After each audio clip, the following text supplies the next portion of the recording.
আপনি মুসলিম নাকি অমুসলিম এটা কিন্তু ইসলাম বিদ্বেষীরা দেখে না। আপনার চাওয়া পাওয়া, আপনার সময়, আপনার অস্ত্র যদি ইসলামের পক্ষে যদি হয়, আপনাকেও কিন্তু বিপদের সম্মুখীন ফেলবে। বাংলাদেশেও দেখেছি একজন হিন্দুকে কোরআনের পাখির বিরুদ্ধে নাটক সাজানোর জন্য কিন্তু তাকে চয়েস করেছিল, নির্বাচন করেছিল, পিরোজপুরে তার বাড়ি। কিন্তু যখন সে অস্বীকৃতি জানালো, না না না, এমন সভ্য ব্যক্তির বিপক্ষে আমি সাক্ষ্য দেব না, এমন নিরপরাধ মানুষের পক্ষে বিপক্ষে আমি সাক্ষ্য দেব না। আমি তো জানি সে মা বোনদের ইজ্জত ধর্ষণ করেনি, আমি এমন জঘন্যতম মিথ্যাচার আমি করতে পারবো না। যখন সে অস্বীকৃতি জানিয়েছিল, তাকে দুইটা চোখ বেঁধে ভারতে নিয়ে গিয়েছিল, আবার জেলের মধ্যে বন্দি করেছিল, অত্যাচার করেছিল। দল মত নির্বিশেষে আপনি কোন দলের কর্মী এটা কিন্তু ইসলাম বিদ্বেষীরা দেখবে না। আপনার সময়, আপনার অর্থ, আপনার শ্রম যদি দিন বিজয়ের জন্য হয়, কোরআন বিদ্বেষীরা আপনি সন্তান হলেও আপনাকে ছাড় দেবে না। কথা বলেন ঠিক কিনা? আমার সাধের নবীর জীবন যেন ফোটা ফুলেরই মতো, যেন ফোটা ফুলেরই মতো, কত ব্যথা সয়েছেন, কথা শুনেছেন, তবুও ভাঙিত না মন, যেন ফোটা ফুলেরই মতো, যেন ফোটা ফুলেরই মতো। মক্কার পথে লেগিয়াছে নবীর রক্ত, কেঁদে পাগল হয়েছিলেন তার কত শত ভক্ত। মক্কার পথে লেগিয়াছে নবীর রক্ত, কেঁদে পাগল হয়েছিলেন তার কত শত ভক্ত। আমরাও জীবন দিতে কুরবান, তৈরি আছি সারাক্ষণ। আমার সাধের নবীর জীবন যেন ফোটা ফুলেরই মতো, যেন ফোটা ফুলেরই মতো, কত ব্যথা সয়েছেন, কথা শুনেছেন, তবুও ভাঙিত না মন, যেন ফোটা ফুলেরই মতো, যেন ফোটা ফুলেরই মতো। প্রিয় নবীজি শুয়ে আছেন সোনার মদিনায়, তারাও জিয়ারতে লাখো হাজি কাফেলা যায়। পাখির মতো যদি থাকতো ডানা, যেতাম যখন তখন।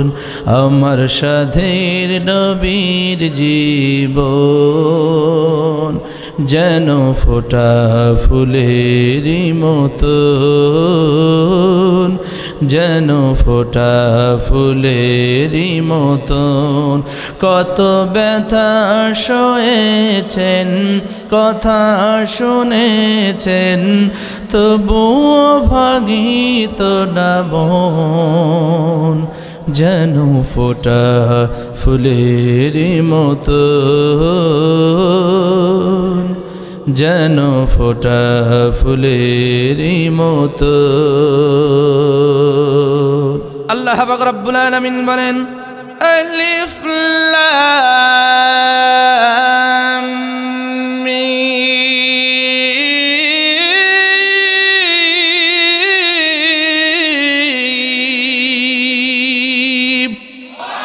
এটা হলো হুরুফে মুকাত্তাআত, এটাকে বলা হয় আয়াতে মুতাশাবিহাত। মনোযোগ দিয়ে কথাগুলো শুনেন, আলতু ফালতু কথা না।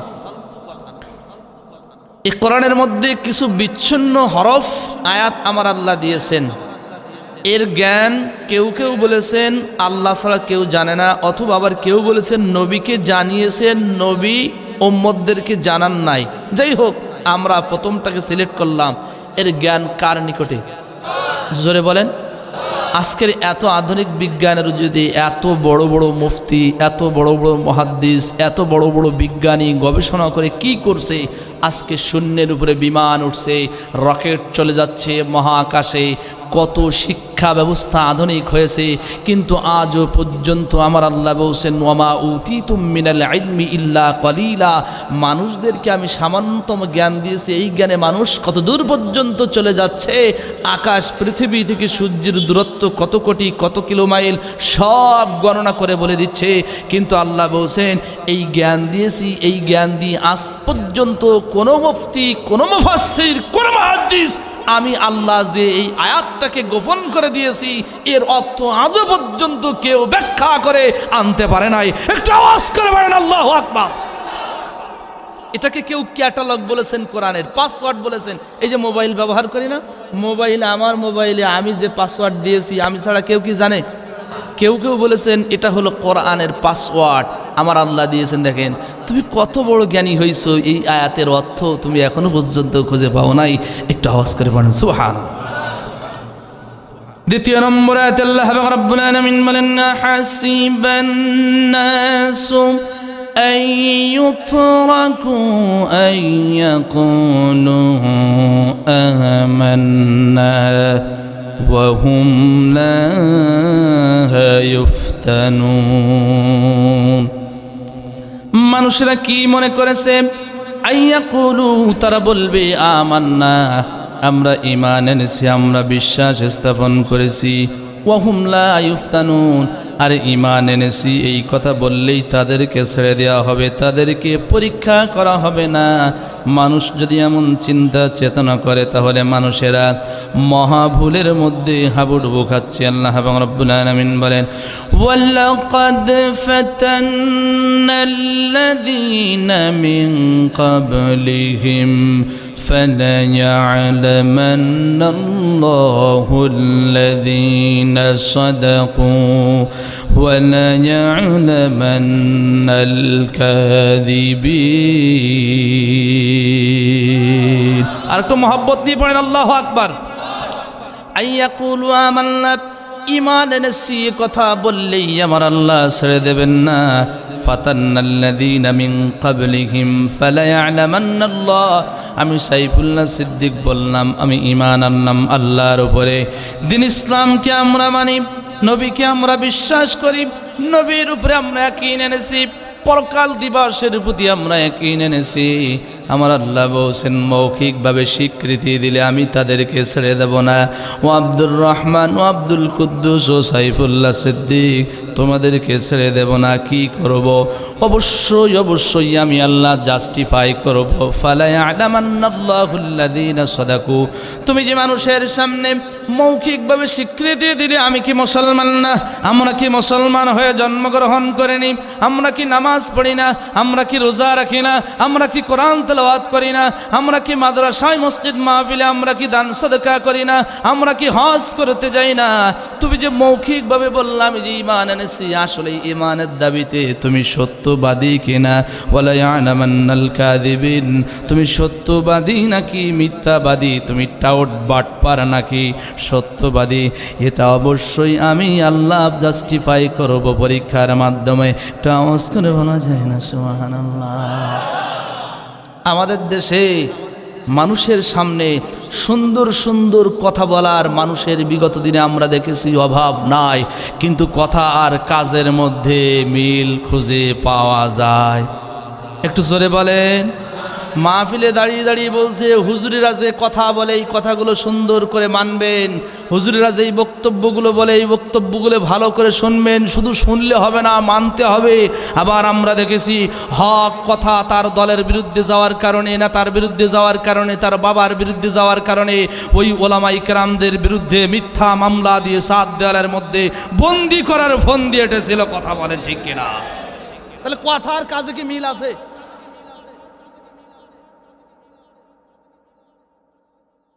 আমার দিকে খেয়াল করেন, সবাই আসবে ইনশাল্লাহ, আস্তে আস্তে আসতেছে। সম্মানিত ভাই এবং বাবাজিরা, আমার পরীক্ষা ছাড়া কিন্তু কে 1 নম্বর, কে 2 নম্বর, কে 3 নম্বর কিন্তু জাস্টিফাই করা যায় না। এই যে এখানে এই সাউন্ড সিস্টেমের ব্যবস্থা করা হয়েছে, এই সাউন্ড সিস্টেম কেন করা হয়েছে? যেন আপনারা সহজভাবে এই কথাগুলো বুঝতে পারেন, দূর দূরান্তে যেন এই আওয়াজগুলো চলে যায়। স্টার্টিং যখন করেছিল মাইক্রোফোন হাতে নিয়ে হ্যালো মাইক্রোফোন টেস্টিং চেক কিন্তু করেছে, পরীক্ষা নিরীক্ষা করেছে। আসলে আমি যে আজকে মাইকটা সার্ভিস দেবো আমার সব কিছু ঠিক আছে কিনা চেক করা হয়েছে। স্কুল, কলেজ, মাদ্রাসা, ইউনিভার্সিটি প্রত্যেকটা শিক্ষা প্রতিষ্ঠানে বাৎসরিক কিন্তু পরীক্ষার ব্যবস্থা করা হয়। এই পরীক্ষা করা হয় কেন?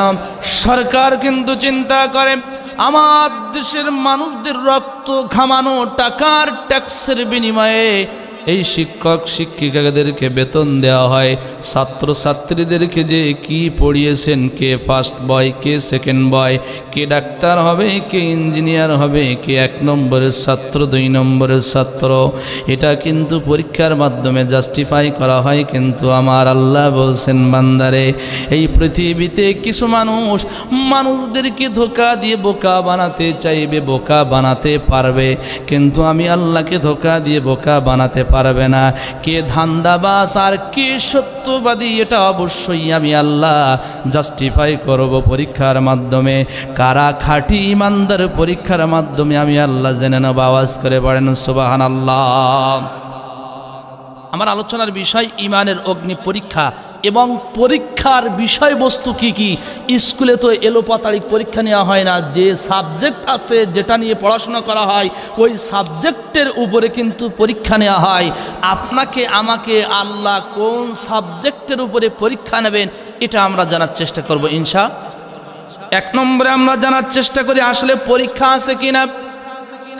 আল্লাহ রাব্বুল আলামিন আপনাকে আমাকে টাকা দিয়েছেন, সম্পদ দিয়েছেন, সন্তান দিয়েছেন, পরিবার দিয়েছেন, ফ্যামিলি দিয়েছেন। এই পরিবার পরিজন, আত্মীয় স্বজন, টাকা পয়সা এই সব কিছু আমার আল্লাহ দিয়েছেন পরীক্ষা করার জন্য, জাস্টিফাই করার জন্য। আমি সাইফুল্লাহ সিদ্দিক, আমার কথা না, আল্লাহর কোরআন, সূরার নাম সূরা আত-তাগাবুন 15 নম্বর আয়াত। আল্লাহ রাব্বুল আলামিন বলেন, ইন্নামা আমওয়ালুকুম ওয়া আওলাদুকুম ফিতনাহ ওয়াল্লাহু ইনদাহু আজরুন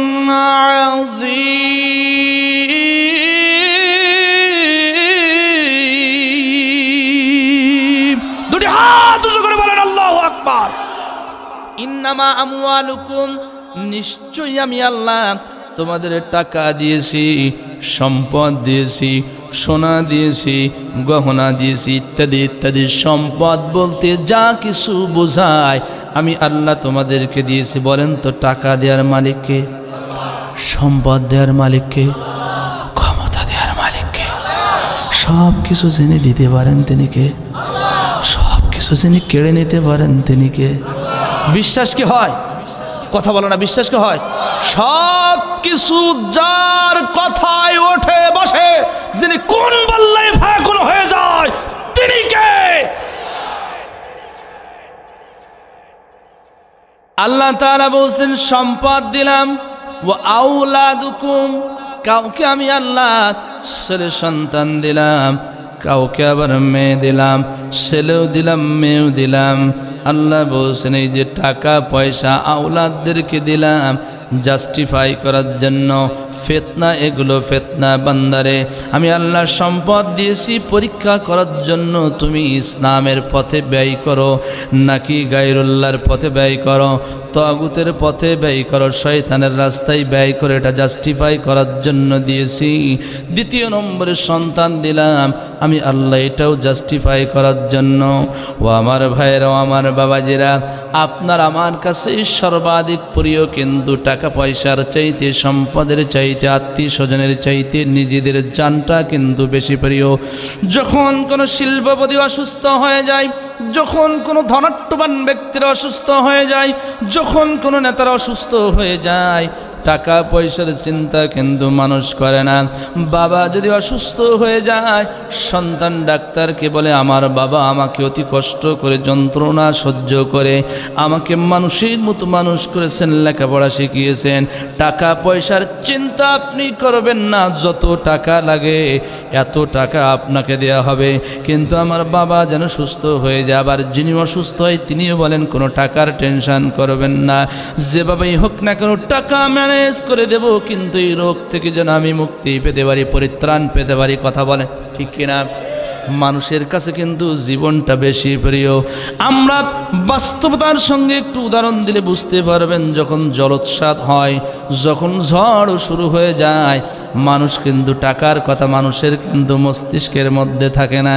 যখন কোনো জায়গায় বোমা বিস্ফোরণ হয়, আমরা ভিডিও ক্লিপের মাধ্যমে দেখেছি, ওই ইসরায়েলের সন্ত্রাসী বাহিনীরা যখন, আমেরিকার সন্ত্রাসী বাহিনীরা যখন গাজায় ছোট্ট ছোট্ট শিশুদের উপরে, মানুষদের উপরে, মুসলমান নরনারীদের উপরে যখন বোমা নিক্ষেপ করেছিল, কি সন্তান কি আত্মীয় স্বজন দেখার সময় পায়নি, নিজের জীবন বাঁচানোর জন্য সামনের দিকে দৌড় দিয়েছিল।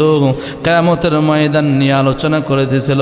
এই কিয়ামতের ময়দানেও কোন মানুষকে চিনবে না, নিজেকে সেভ করার জন্য দৌড়াতে থাকবে। এই যে জীবন আল্লাহ আমাদেরকে কেন দিলেন?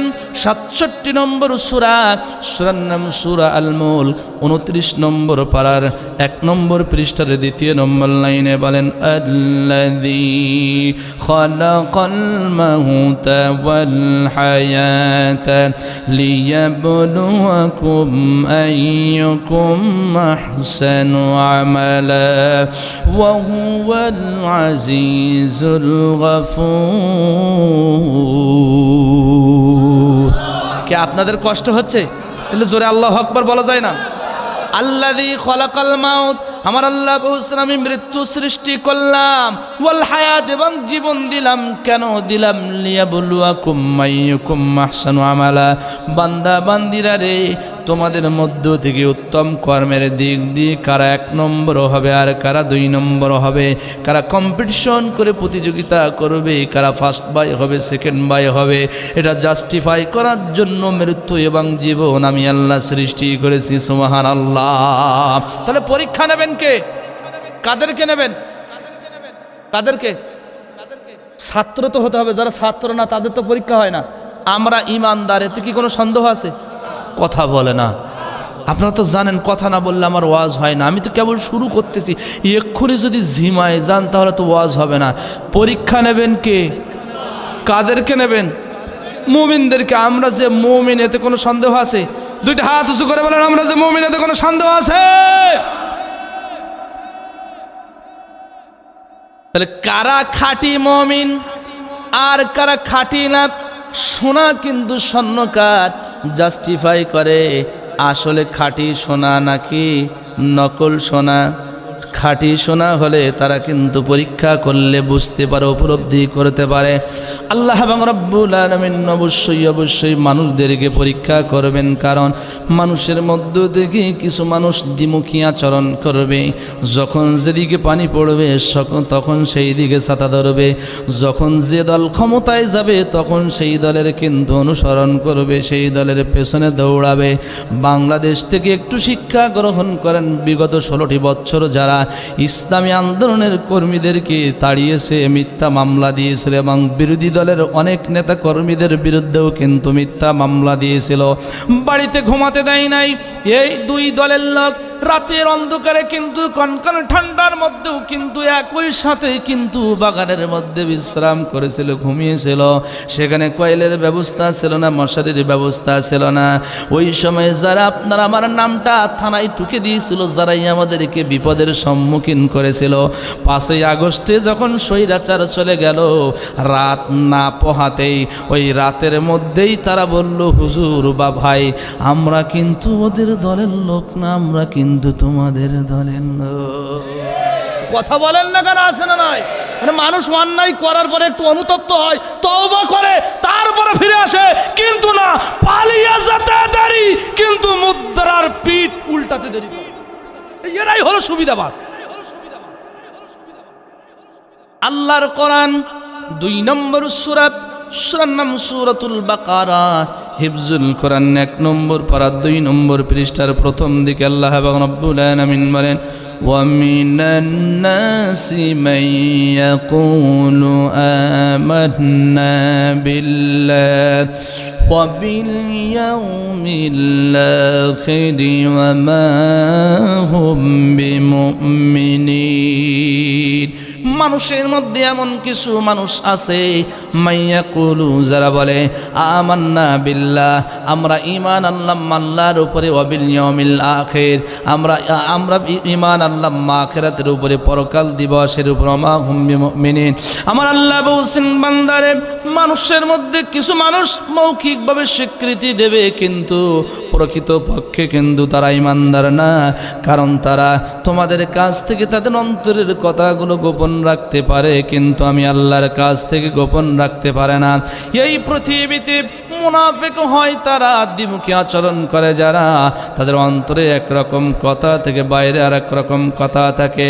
এই মুনাফিকের বাচ্চারা তোমাদের সামনে সুন্দর সুন্দর কথা বলে, ঈমান আনার কথা বলে, কিন্তু প্রকৃতপক্ষে তারা কিন্তু ঈমান আনে নাই। খাদিউনাল্লাহা ওয়াল্লাযীনা আমানু ওয়ামা ইয়াখদাউনা ইল্লা আনফুসাহুম ওয়ামা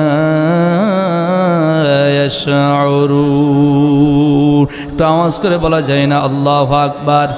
এই মুনাফিকেরা আমি আল্লাহকে ধোঁকা দিয়ে বোকা বানাতে চাই, আমি আল্লাহকে শুধু ধোঁকা দিয়ে বোকা বানাতে চাই না, ওয়াল্লাযীনা আমানু, এই পৃথিবীতে আমার যারা ঈমানদার বান্দা বান্দি রয়েছে তাদেরকেও ধোঁকা দিয়ে বোকা বানাতে চায়।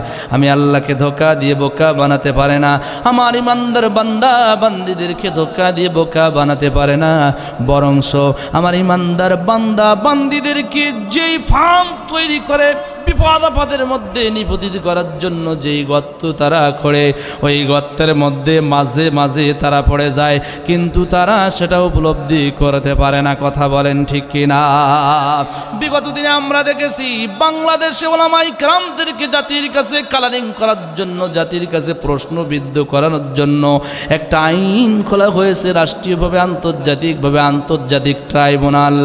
আলেমদেরকে এবং যারা সত্য কথা বলতো, জাতির কাছে সঠিক মেসেজগুলো পৌঁছে দিত, কালারিং করার জন্য যেই ফান তৈরি করলো, যেই গর্ত তৈরি করলো, 2024 এসে আমার আল্লাহর কৌশল দেখলাম, ওই ফান্ডের মধ্যে, ওই আন্তর্জাতিক ট্রাইব্যুনালের মধ্যে যিনি তৈরি করেছিলেন ওনাকেই আসামির লিস্টে আমার আল্লাহ জায়গা করে দিয়েছেন। কথা বলেন ঠিক কিনা? আরো যারা বলেন ঠিক কিনা? তাহলে সবার দাবি সত্য হবে, সবার দাবি সত্য হবে। কেউ কেউ বলবে আমরা ঈমান আনলাম আল্লাহর উপরে, ঈমান আনলাম পরকালের উপরে, কিন্তু তাদের কথা এবং কর্মের মধ্যে মিল খুঁজে পাওয়া যাবে কি? আপনারা কি এই কথা রাজনৈতিক কথা বলছে? আমি এটা কি রাজনৈতিক কথা? আমি কিন্তু কোরআনের আয়াত বাস্তবতার সঙ্গে বলে দিয়ে যাচ্ছি, বুঝাই দিয়েছে, রাজনৈতিকভাবে টেনে নেবেন না। সম্মানিত ভাই এবং বাবাজিরা, আমার রিটার্ন টু মাই পয়েন্ট। এবার আসুন তো আমরা বিস্তারিত ব্যাখ্যায় চলে যাই, পরীক্ষার বিষয়বস্তু কি হবে। কোরআনুল কারীমের সর্ববৃহৎ সূরা 2 নম্বর সূরা, সূরার নাম সূরাতুল বাকারা, 2 নম্বর পারা 2 নম্বর পৃষ্ঠার 155 এবং 56 নম্বর আয়াতে বলেন, ওয়ালানাবলু ওয়ান্নাকুম বিশাইইম মিন মিনাল খাউফ ওয়াল জু'i ওয়া নাকসিম মিনাল আমওয়ালি ওয়াল আনফুসি ওয়াত থামারাত ওয়া বাশশিরিস সাবিরিন।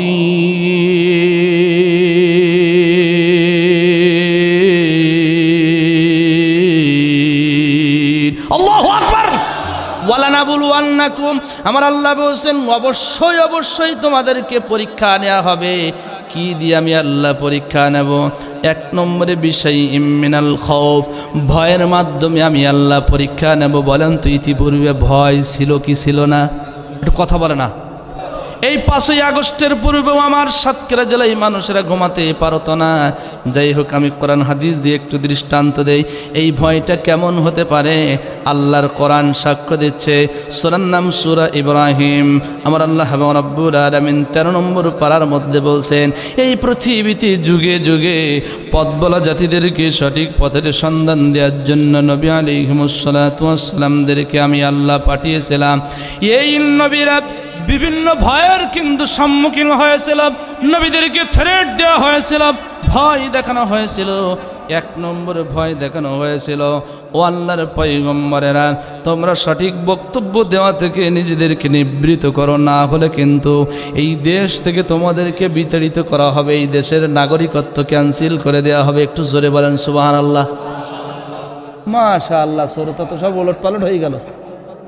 সুবহানাল্লাহ হবে না নাউজুবিল্লাহ হবে? আমি কিন্তু টেস্ট করলাম যে আপনাদের মনোযোগ ঠিক আছে কিনা। একটু জোরে বলা যায় না নাউজুবিল্লাহ? দলিল দিচ্ছি, আমি কিন্তু নিজের বানানো কথা বলছি না। 14 নম্বর সূরা, সূরার নাম সূরা ইব্রাহিম, 13 নম্বর আয়াত। আল্লাহ রাব্বুল আলামিন বলেন, ওয়া ক্বালাল্লাযীনা কাফারু লিরুসুলিহিম লানুখরিজান্নাকুম মিন আরদিনা আও লাতাউদুন্না ফি মিল্লাতিনা فأوحى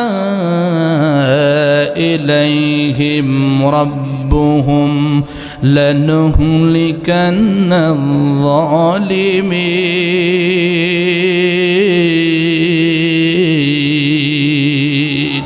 সবাই দুটি হাত উঁচু করে বলেন আল্লাহু আকবার। এই যে অনেকের ঘুম চলে আসছে, নারায়ে তাকবীর শব্দ দিকে খেয়াল করেন। 1 নম্বর কি ভয় দেখানো হবে? দেশ থেকে বিতাড়িত করা, নাগরিকত্ব ক্যান্সেল করে দেওয়ার। আজকে আমরা বাংলাদেশের সঙ্গেও মিলাবো। ডক্টর মিজানুর রহমান আল আজহারিকে 4টি বছর দেশের মধ্যে ঢুকতে দেওয়া হয় নাই। কেন আমি বুঝাচ্ছি। ওয়াকালাল্লাযীনা কাফারু, কাফারু শব্দটি কিন্তু দিবসন শব্দ, লিরুসুলিহিম লানুখরিজান্নাকুম মিন আরদিনা। যুগে যুগে যখন আল্লাহর পয়গম্বর নবী আলাইহিমুস সালাতু ওয়াস সালামরা জাতিকে যখন সতর্ক করেছিলেন, ইসলামের দাওয়াত দিয়েছিলেন, কালেমার দাওয়াত দিয়েছিলেন, প্রাথমিকভাবে নবীদেরকে এই দাওয়াতি কার্যক্রমে বাধাগ্রস্ত করেছিল। কথার মাধ্যমে তারা বাধাগ্রস্ত করার চেষ্টা করেছিল। কিন্তু নবীরা যখন সকল বাধা বিপত্তিকে উপেক্ষা করে দাওয়াতি কার্যক্রম যখন অব্যাহত রেখেছিল, তখন এবার তারা চিন্তা করলো এদেরকে একটু থ্রেট দিতে হবে। থ্রেট না দিলে কিন্তু এদেরকে থামানো যাবে না, সোজা আঙ্গুলে কিন্তু ঘি ওঠে না। কাফের বেঈমানেরা কাফারু, হুজুর এখানে আছেন, এখানে জুমার সিগা ব্যবহার করা হয়েছে, দিবসন শব্দ ব্যবহার করা হয়েছে। সকল কাফের বেঈমানেরা পয়গম্বর আলাইহিমুস সালাতু ওয়াস সালামদেরকে 1 নম্বরে যে থ্রেট দিয়েছিল, ও ইব্রাহিম খলিলুল্লাহ, ও মূসা কালিমুল্লাহ, ও ঈসা রূহুল্লাহ, কালিমার দাওয়াত দেওয়া থেকে নিজেদেরকে নিবৃত করো, আল্লাহর দিকে জাতিরকে ডাকা থেকে নিজেদেরকে নিবৃত করো, না হলে কিন্তু এই দেশ থেকে তোমাদেরকে বিতাড়িত করে দেওয়া হবে। এই দেশের যাবতীয় সুযোগ সুবিধা তোমাদেরকে বঞ্চিত করা হবে। আপনাদের কাছে আমি প্রশ্ন করি, বলেন তো কাফের বেঈমানদের এই থ্রেডে নবীরা কি সত্য কথা বলা ছেড়ে দিয়েছিল? একটু জোরে বলে। নবীরা বলেছিল, যতই থ্রেট তোমরা দাও, নাগরিকত্ব ক্যান্সেল করার দুঃস্বপ্ন যতই তোমরা দেখো, যতই ভয় তোমরা আমাদেরকে দেখাও না কেন, আমরা ততক্ষণ পর্যন্ত জাতিকে ইসলামের দিকে রাখবো যতক্ষণ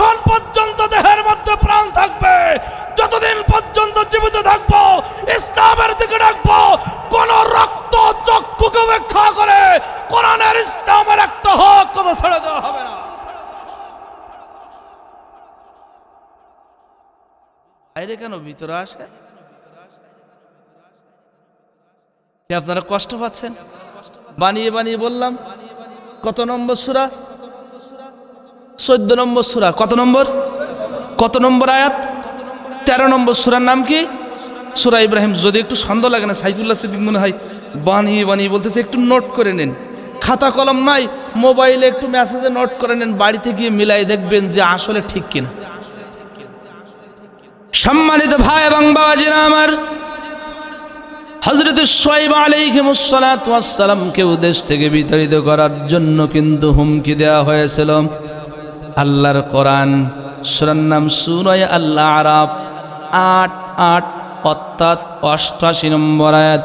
আল্লাহ রাব্বুল আলামিন বলেন, ক্বালাল মালাউল্লাযীনা استكبروا من قومه لنخرجنك يا شعيب والذين آمنوا معك من قريتنا أو لتعودن في ملتنا قال أولو كنا كارهين।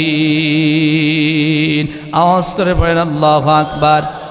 সকল নবী আলাইহিস সালাতু ওয়াস সালামরা কাফের বেঈমানদের কাছ থেকে হুমকির সম্মুখীন হয়েছিলেন।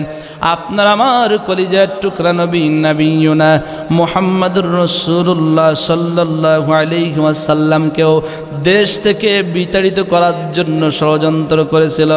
নবীজি আমার যখন কোরআনে কারিমের তাবলীগ করেছিলেন, দাওয়াত দিয়েছিলেন, মক্কার কাফের বেঈমানেরা প্রাথমিকভাবে কিন্তু বোঝানোর চেষ্টা করেছিল।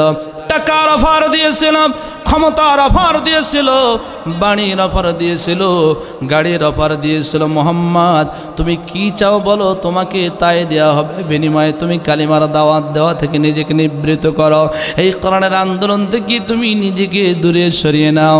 নবীজি আমার সব কিছু প্রত্যাখ্যান করেছিল, কারণ কোরআনের দায়ী যারা হয় তাদেরকে টাকা দিয়ে কিন্তু কিনে নেওয়া যায় না। কথা বলেন ঠিক কিনা? টাকার কাছে বিক্রি হয় তারা। আব্দুল্লাহ ইবনে উবাইয়ের জাত যারা বাংলাদেশে বিগত দিন আমরা দেখেছি, কিছু টুপিওয়ালা দাড়িওয়ালারা জালেমের কাছে টাকার কাছে বিক্রি হয়েছিল। এরা কিন্তু হক্কানি আলেম না, এরা হলো আব্দুল্লাহ ইবনে উবাইয়ের জাত, মুনাফিকের জাত। মুনাফিকরা ছাড়া কখনো কাফের বেঈমানদের কাছে বিক্রি হতে পারে না। আমার নবীজি টাকার কাছে বিক্রি হন নাই।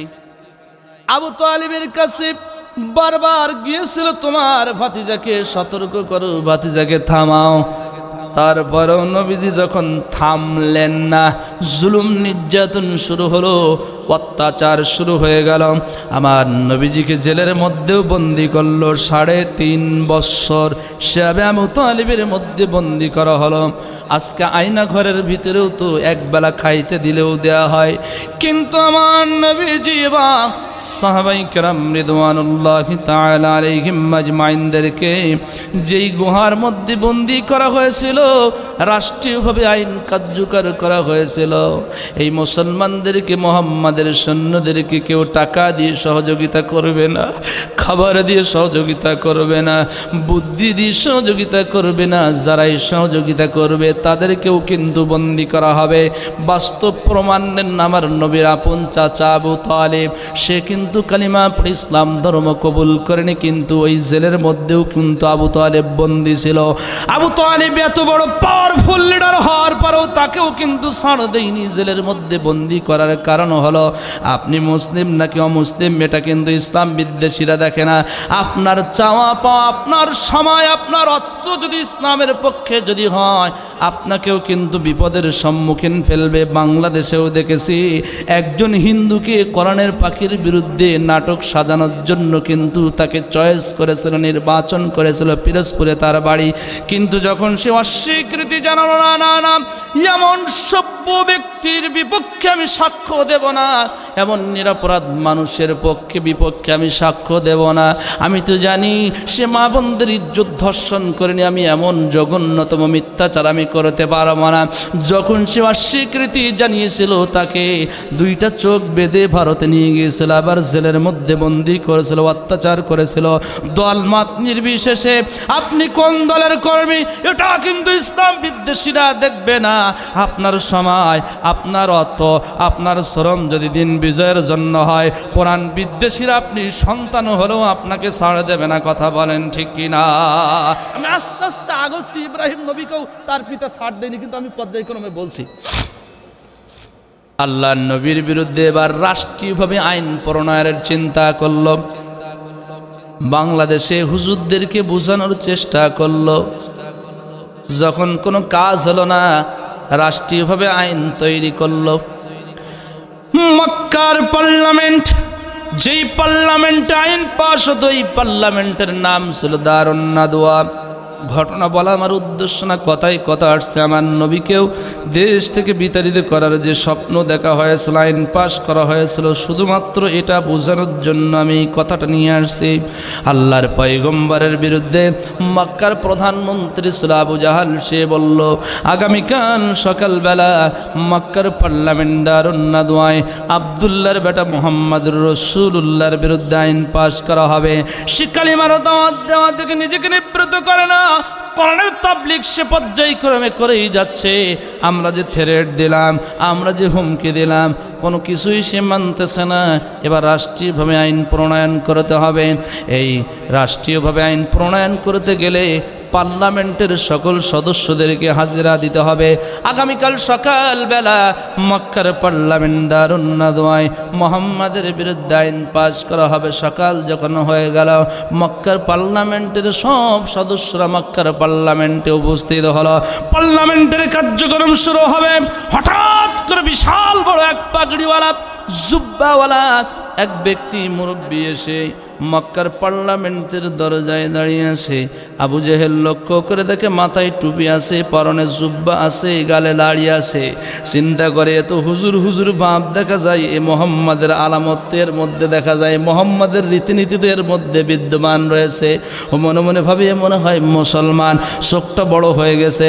আমাদের দেশেও কিছু কিছু মানুষ আছে দেখবেন, যখন দাড়িওয়ালা দেখে, টুপিওয়ালা দেখে, ওর পেটের ভাত হজম হয় না চোখ মোটা না করলে। কথা বলে না, কথা বলে। আপনাদের কি খারাপ লাগতেছে?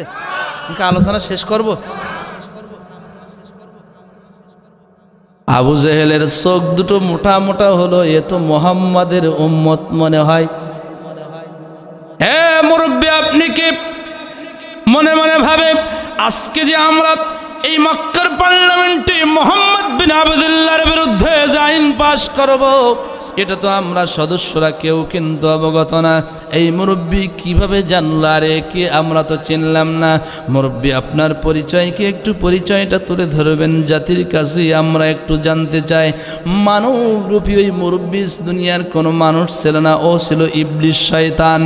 সুরাত নিয়ে আসছেন মুসলমানদের, কিন্তু ভিতরে ভিতরে কিন্তু শয়তান।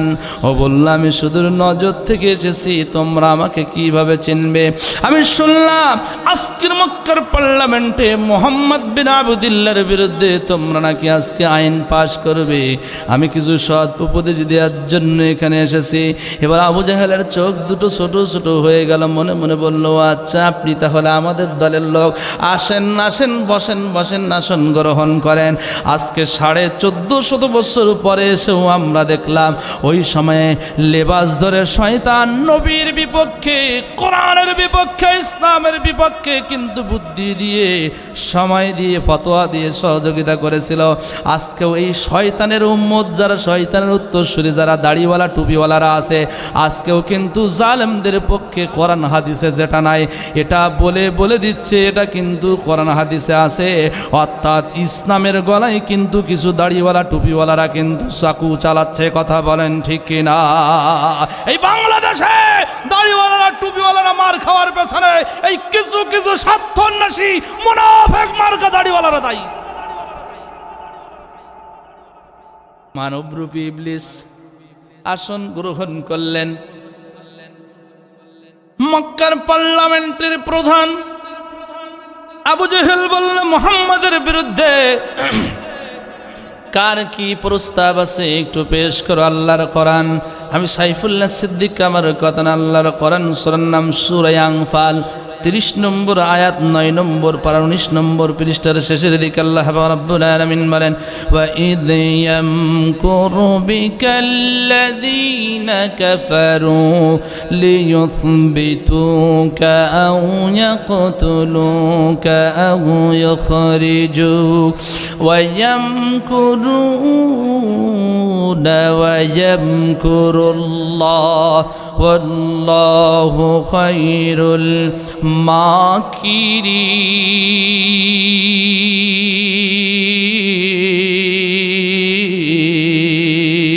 একটু দুটি হাত উঁচু করবেন, আল্লাহু আকবার।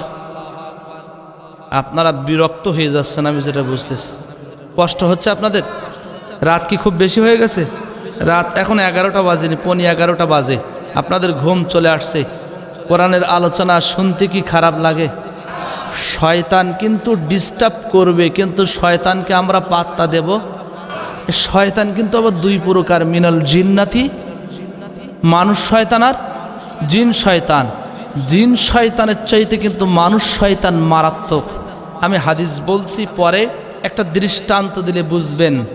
দুইজন ব্যক্তি মুসাফির হালাতে আছে, রাত অনেক গভীর হয়েছে, দুজনের পেটে প্রচণ্ড ক্ষুধা, উভয়জন বন্ধু একজন আরেকজনের দিকে তাকিয়ে আছে যে আমার দোস্ত হয়তো বা আমাকে খেতে দেবে। আমরা যেমন সফরে থাকলে এক জায়গায় বসি, দোস্ত বিল দেবে, ও দোস্ত মনে করে এই দোস্ত বিল দেবে, দুইজন দুইজনের দিকে তাকাচ্ছে। এখন রাত যত গভীর হয় পেটের ক্ষুধা তত বেড়ে যায়।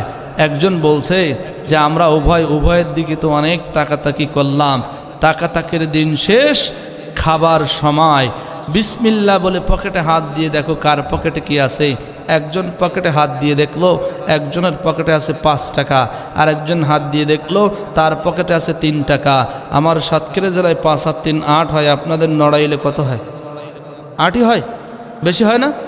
মাশাআল্লাহ। 8 টাকা যখন একত্রিত করা হলো, একজন বললেন এই 8 টাকায় আর কি হবে, বর্তমানে যে দ্রব্য মূল্যের ঊর্ধ্বগতি, একটু চিন্তা করে দেখেন অল্প টাকায় কোন জিনিস বেশি হয়। যিনি বুদ্ধিমান উনি বলছেন অল্প টাকায় যে জিনিস বেশি হয় সেই জিনিসের নাম হলো মুড়ি। কি ঠিক আছে, চলেন 100 গ্রাম মুড়ি কিন্তু অনেক হয়। দোকানের দিকে অগ্রসর হচ্ছেন, এবার ইবলিস শয়তান বলছে দাঁড়া, একটু মানুষদেরকে একটু ধোকা দিয়ে বোকা বানিয়ে আসি। ও এরকম সুরাত নিয়ে আসলেন মুসলমানের, আসসালামু আলাইকুম। ওয়ালাইকুম সালাম। আমার পকেটে আছে মাত্র 1 টাকার একটা কয়েল, আমার পেটে প্রচণ্ড ক্ষুধা, আমি মুসলমান, তোমরাও মুসলমান। মুসলমান বিপদে পড়লে সহযোগিতা করা অপর মুসলমানের উপরে ওয়াজিব হয়। মোটামুটি যা বলার দরকার ছিল বলে নিল, তাদেরকে পটিয়ে নিল, বলল তুমি ফকিরের কাছে ভিক্ষা চাইতে আসছো, যাই হোক 800 যখন ফিরিয়ে দেব না, 8 টাকার সঙ্গে 1 টাকা সম্পৃক্ত হলে কত হয়? কথা বলে না। 9 টাকা দিয়ে মুড়ি কিনে আনা হলো। মুড়ি কিনে আনার পরে একটা প্লেটের মধ্যে রাখা হলো। যিনি দিয়েছেন 5 টাকা, উনি খুব বুদ্ধিমান, বলছেন শোনেন আমি এই মুড়িতে দিয়েছি 5 টাকা, ইনি দিয়েছেন 3 টাকা, আপনি দিয়েছেন 1 টাকা। এখানে অগ্রাধিকার বেশি, আমার হক আমার 1 নম্বরে, 2য় নম্বরে 3 টাকা, আর 3য় নম্বরে 1 টাকা। 5 টাকা পরিমাণ, 3 টাকা পরিমাণ, 1 টাকা পরিমাণ আমি আলাদা করব না। করলে তাহলে ইনসাফ কোথায় থাকলো? বেইনসাফ হয়ে যাবে, জুলুম হয়ে যাবে। তবে আমার মাথায় ডিজিটাল একটা আধুনিক বুদ্ধির উদয় হয়েছে, আমি সেই বুদ্ধিটা কি আপনাদের কাছে শেয়ার করব। ইবলিস শয়তান তখন বলছে তুমি কি বুদ্ধি আটপা আটো, তুমি কি আমাকে দেখে মনে করছো যে আমি আল্লাহর ওলি? আমি যে কত বড় শয়তান তুমি জানো না?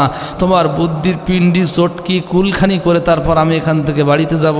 যিনি দিয়েছেন 5 টাকা উনি বলছেন আমি ভাগ করব না, তবে আমার বুদ্ধিটা হলো এই মুড়িতে আমি দিয়েছি 5 টাকা, মুড়ি যখন আমি খাবো আমি 5 আঙ্গুল দিয়ে মুড়ি খাবো, ইনি দিয়েছেন 3 টাকা, ইনি যখন মুড়ি খাবে মুড়ি খাওয়ার সময় 3 আঙ্গুল দিয়ে মুড়ি খাবে, আপনি দিয়েছেন 1 টাকা, আপনি যখন মুড়ি খাবেন 1 আঙ্গুল লাগিয়ে মুড়ি খাবেন।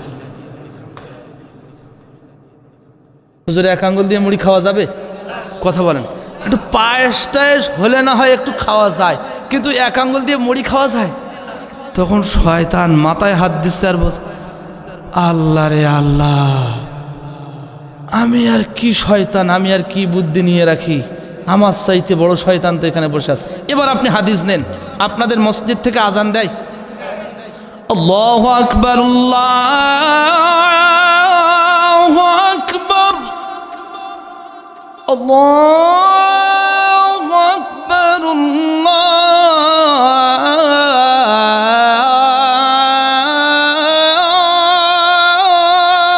আল্লাহু আকবার।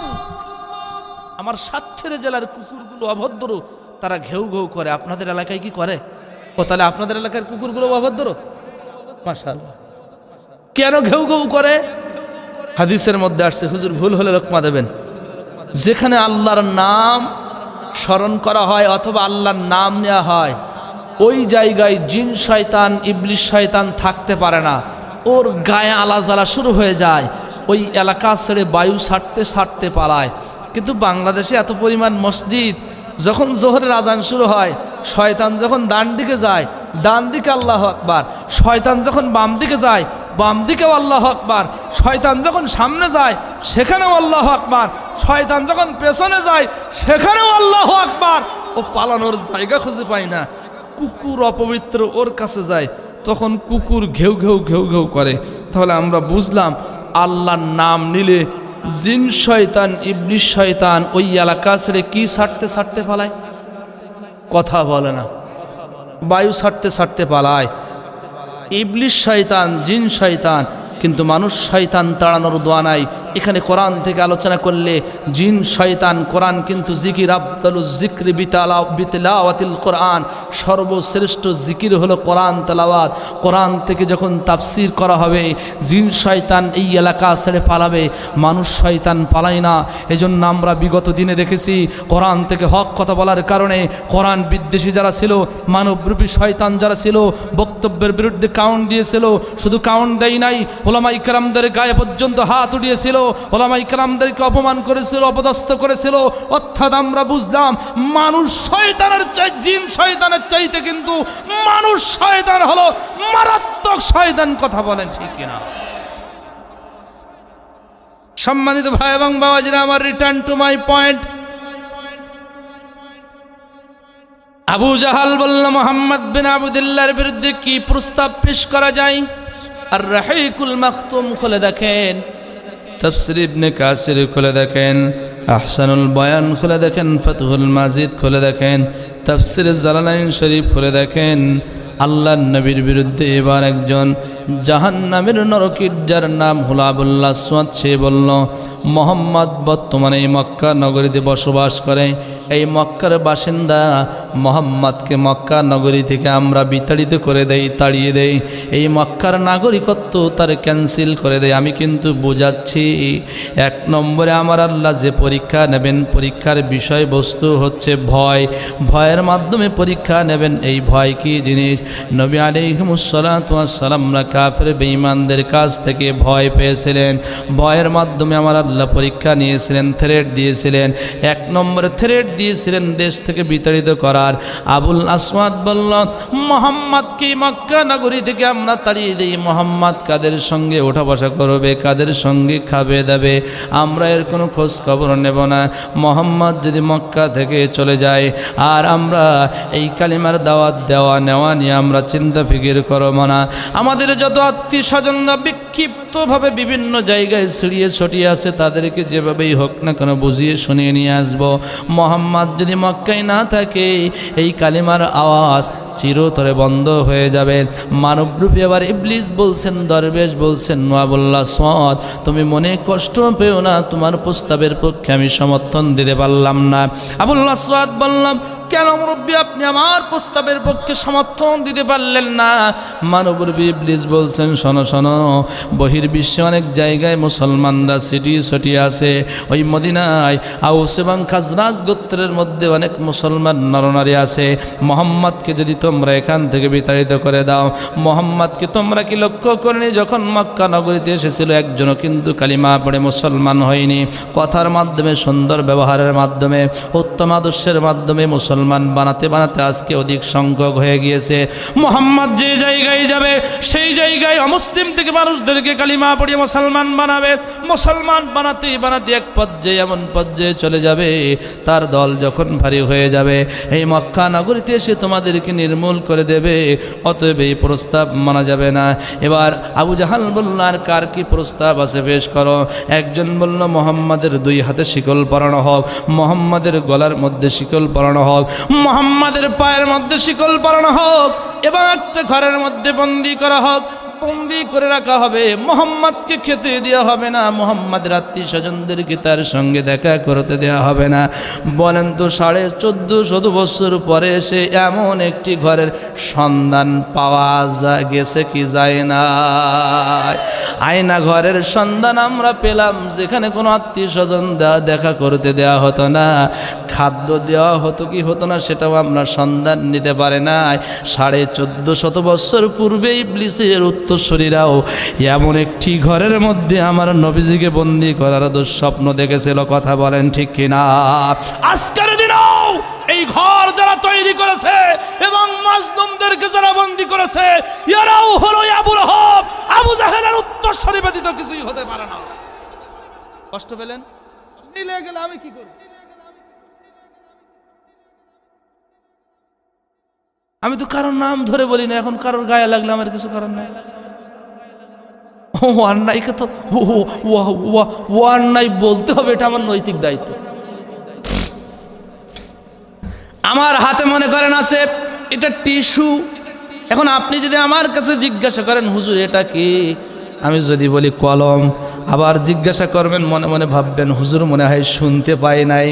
আবার জিজ্ঞাসা করবেন হুজুর হাতে কি, আমি বলবো আমার হাতে আছে ডায়েরি। আবার জিজ্ঞাসা করবেন হুজুর হাতে কি, আমি বলবো আমার হাতে আছে অন্য একটা কাঠের টুকরা। তখন মনে মনে হলো হুজুর আপনি আমার সঙ্গে কি ফাজলামি মারতেছেন, হুজুর আমার সঙ্গে ইয়ারকি মারতেছেন। বারবার যখন আমি মিথ্যা কথা বলবো তখন শেষে রাগান্বিত হয়ে বলবেন হুজুর মানুষে মিথ্যা কথা, হুজুর বলেন মানুষ মিথ্যা কথা বলেন। আমি স্বচক্ষে যে অন্যায় দেখতে পাচ্ছি, অন্যায়কে আমি যদি ধামাচাপা দিয়ে যাই, এদিকে ওদিকে ডজ দিয়ে যদি সেটাকে সত্য প্রমাণিত করার চেষ্টা করি, তাহলে কিন্তু আমি হকপন্থীদের অন্তর্ভুক্ত হতে পারবো না। সত্য কথা বলবো সেটা যদি আমার বাবার বিরুদ্ধে যায়, আমার মায়ের বিরুদ্ধে যায়, আমার দলের বিরুদ্ধে যায়, আমার নেতার বিরুদ্ধে যায়, সত্য কথা হবে, কাউকে ইমানদারেরা পরোয়া করতে পারে না। কথা বলেন ঠিক কিনা? আসুক না যত বাধা যত ঝড় সাইক্লোন, রাসূলের কথা মোরা বলবই, এ জীবন বাজি রেখে দিনের নিশান মোরা বাংলার আকাশে উড়াবই।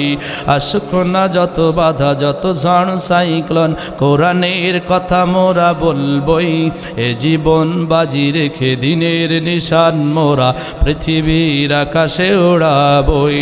মোরা কামানের মুখোমুখি দাঁড়িয়েও, মোরা বুলেটের মুখোমুখি দাঁড়িয়েও আল্লাহু আকবার বলবো।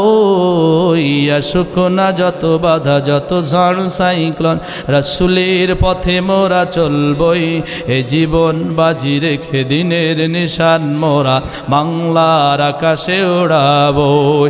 আমাদের দেহে বহে জিহাদি রক্ত, প্রাণে প্রাণে বিপ্লবী ঝংকার, তাকবীরে তাকবীরে বাতিলের মসনদ কত ভেঙে করেছি যে চুরমার, কত ভেঙে করেছি যে চুরমার।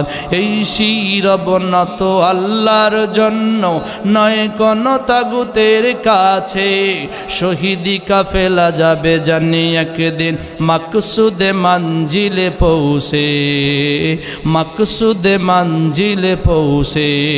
আমাদের ছোট হৃদয়ে রাসূলের প্রেম ছবি আঁকবই।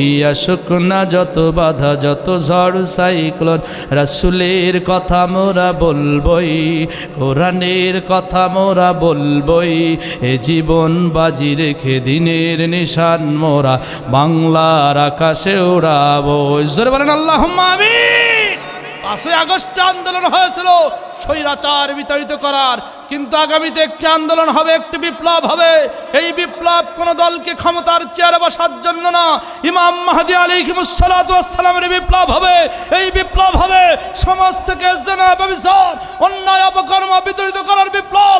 এই বিপ্লব হবে আল্লাহর জমিনে আল্লাহর বিধান বাস্তবায়নের বিপ্লব। এই বিপ্লবের জিহাদের ময়দানের যদি ডাক দেওয়া হয়, মাথা থেকে টুপি খুলে ময়দানে কাফনের কাপড় বেঁধে আল্লাহর জন্য জীবন দেওয়ার জন্য তৈরি আছি কারা কারা? দুটি হাত আল্লাহকে দেখিয়ে দেয় তারা তারা। আল্লাহ কবুল করুন।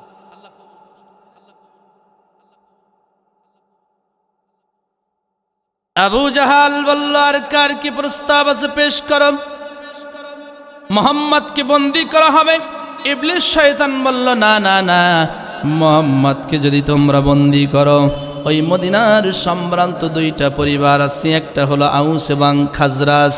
এই খাজরাজ এবং আউস গোত্রের মধ্যে কিছু মুসলমান রয়েছে, ওরা নিজেদের জীবনের চাইতে নবীজিকে বেশি মহব্বত করে, ভালোবাসে।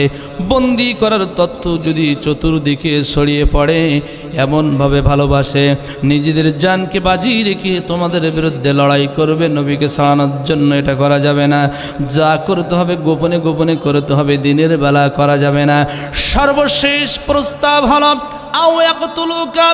বড় শয়তান আবু জাহাল বলল, আমি একটা প্রস্তাব তোমাদের কাছে পেশ করতে চাই, তোমরা শুনবে নাকি? হ্যাঁ নেতাজি, অবশ্যই শুনবো।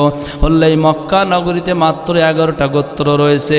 এই 11টা গোত্র থেকে 11 জন নওজোয়ান যুবকদেরকে একত্রিত করতে হবে। এই রাতের অন্ধকারে 11 জন এই লিডারদের আমি লিডার থাকবো, নেতৃত্ব দেব, এদের হাতে আমরা খোলা তরবারি দেব। রাতের অন্ধকারে যখন মক্কার মানুষরা ঘুমের মধ্যে বিভোর হয়ে যাবে, আমার নেতৃত্বে আব্দুল্লাহর বেটা মুহাম্মদুর রাসূলুল্লাহর ঘরকে আমরা ঘেরাও করে ফেলবো। তরবারির আঘাতে রাতে অন্ধকারে আমরা মোহাম্মদকে চিরবিদায় করে দেব। মোহাম্মদকে যদি আমরা বিদায় না করতে পারি, তাহলে কিন্তু কালিমার দাওয়াত বন্ধ করা যাবে না, কোরআনের নূর নিবানো যাবে না, ইসলামের নূর নিবানো যাবে না। মানবরূপী শয়তান বলছে, অবশ্যই অবশ্যই এই কথাটা গ্রান্টেড হয়, এই আওয়াজটা কিন্তু, এই কথাটা, এই প্রস্তাবটা গ্রান্টেড করা যায়। মোহাম্মদকে হত্যা ব্যতীত কিন্তু কোরআনের নূর নিবানো সম্ভব না। অনেক লম্বা চওড়া কথা, কথাই কথা লম্বা হয়ে যায়। আইন পাশ হয়ে গেল। আমার আল্লাহ তদানীন্তন সময় ওহির দরজা সচল লেগেছিলেন। জিবরাইল আমিনকে ডাক দিয়ে বললেন, জিবরাইল যাও যাও, চলে যাও, আমার দোস্তের কাছে চলে যাও। তার আত্মীয় স্বজন না পঞ্জন প্রিয়জনরা রাষ্ট্রীয়ভাবে তাকে হত্যা করার জন্য নীল নকশা বুনেছেন। আমার নবী যেন আজ রাতে যেন নিজের এই মাতৃভূমিতে আজ যেন বসবাস না করে, আত্মীয় স্বজনদেরকে ছেড়ে, নিজের ঘর ছেড়ে, মাতৃভূমিকে ছেড়ে, জন্মভূমিকে ছেড়ে তিনি যেন মদিনায় হিজরত করে। জিবরিল আমিন চলে আসলেন, ইয়া রাসূলুল্লাহ, ইয়া হাবিবাল্লাহ, এই তথ্য আমার আল্লাহ পাঠিয়েছেন। আমার নবীজির দু চোখ মোবারক বেয়ে বেয়ে, দাড়ি মোবারক অশ্রু নির্গত হতে হতে ভেজে যাচ্ছিল। গামছা মোবারকটা মুড়িয়ে দিয়ে আবু বকর সিদ্দিক রাদিয়াল্লাহু তাআলা আনহুর বাড়ির দিকে চলে গেলেন। আসসালামু আলাইকুম ইয়া আহলাল বাইত।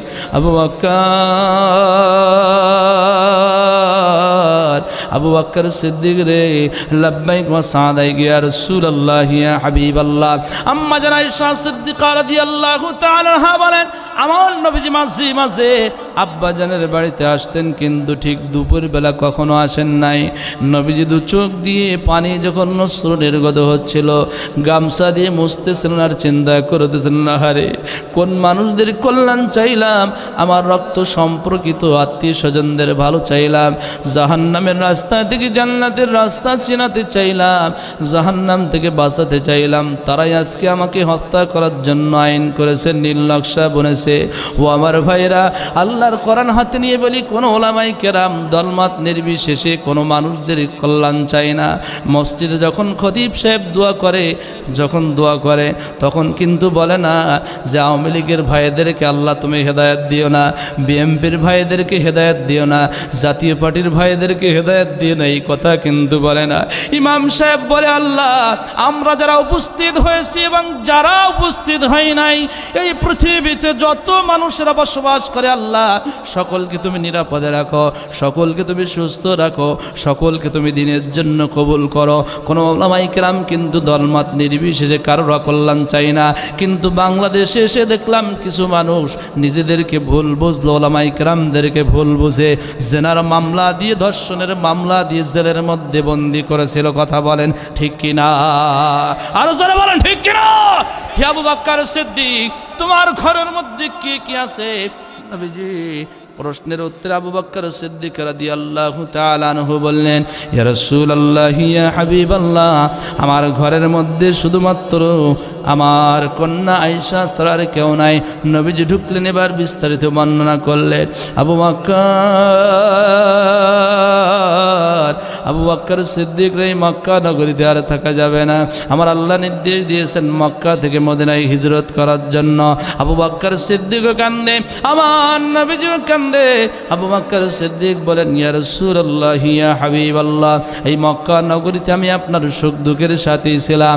আমার ব্যবসা বাণিজ্য সব কিছু আপনার জন্য আল্লাহর পথে কোরবান করে দিলাম। ইয়া রাসূলুল্লাহ, আপনি এই মক্কা নগরী ছেড়ে, আত্মীয় স্বজন ছেড়ে আপনি মদিনায় হিজরত করবেন। আমি আবু বকর সিদ্দিককে আপনার সুখ দুঃখের সঙ্গে সাথী হতে পারি না। আল্লাহর নবী বললেন, আবু বকর সিদ্দিক রে, আজকে রাতের অন্ধকারে যখন আমি এই মক্কা ছেড়ে যখন মদিনায় হিজরত করব রে আবু বকর, এই মক্কা নগরী থেকে যখন মদিনায় হিজরত করব, মানুষদের মধ্য থেকে শুধুমাত্র তুমি আমার একমাত্র হিজরতের সফর সঙ্গী হবে। আসবাবপত্র গুছিয়ে রাখবে। আসবাবপত্র গুছিয়ে আবু বকর সিদ্দিক নবীজির অপেক্ষায় অপেক্ষমান রইলেন। রাত যখন ঘনিয়ে এলো, রাত যখন গভীর হলো, বড় শয়তান আবু জাহেলের নেতৃত্বে 11 জন টিম বিশিষ্ট, সদস্য বিশিষ্ট সন্ত্রাসীদেরকে নিয়ে আমার নবীজির ঘর ঘেরাও করলো। এই শয়তানের বাচ্চা যারা হয়, ইবলিসের উত্তরসূরি যারা হয়, রাত না আসলে কিন্তু এদের শয়তানি শক্তি বৃদ্ধি পায় না।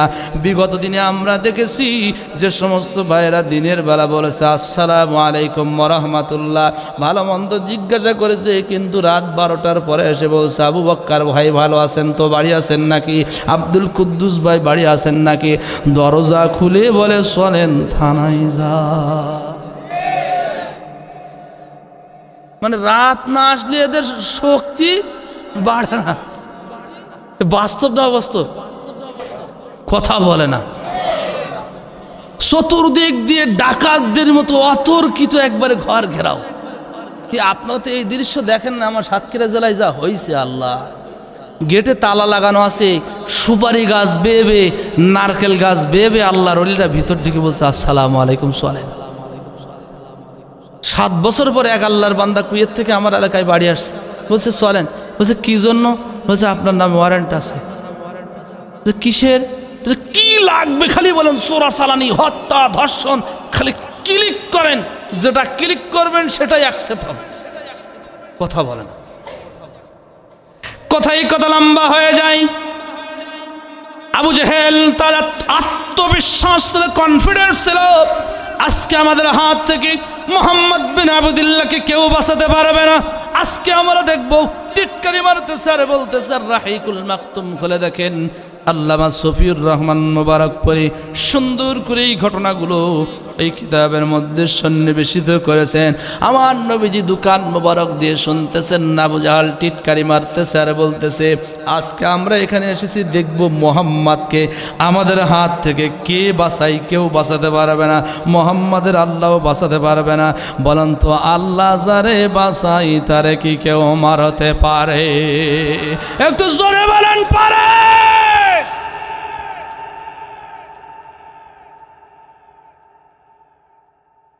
নবীজি আমার ঘর মোবারক থেকে জানালা মোবারক খুললেন, চতুর্দিকে চাঁদনি রাতে তরবারিগুলো চকচক করতেছে। আল্লাহ, এত মানুষের চোখকে ফাঁকি দিয়ে কিভাবে আমি বের হব? আমার আল্লাহ বললেন, দোস্ত টেনশন করো না, বিচলিত হয়েও না, পরেশানি হয়ে না, কোরআনে কারিম তেলাওয়াত করো। তাফসির ইবনে কাসির করেন, সূরা ইয়াসিনের তাফসির পড়ে দেখেন, নবীজি আমার সূরা ইয়াসিন তেলাওয়াত করতে লাগলেন। ইয়াসিন والقرآن الحكيم إنك لمن المرسلين.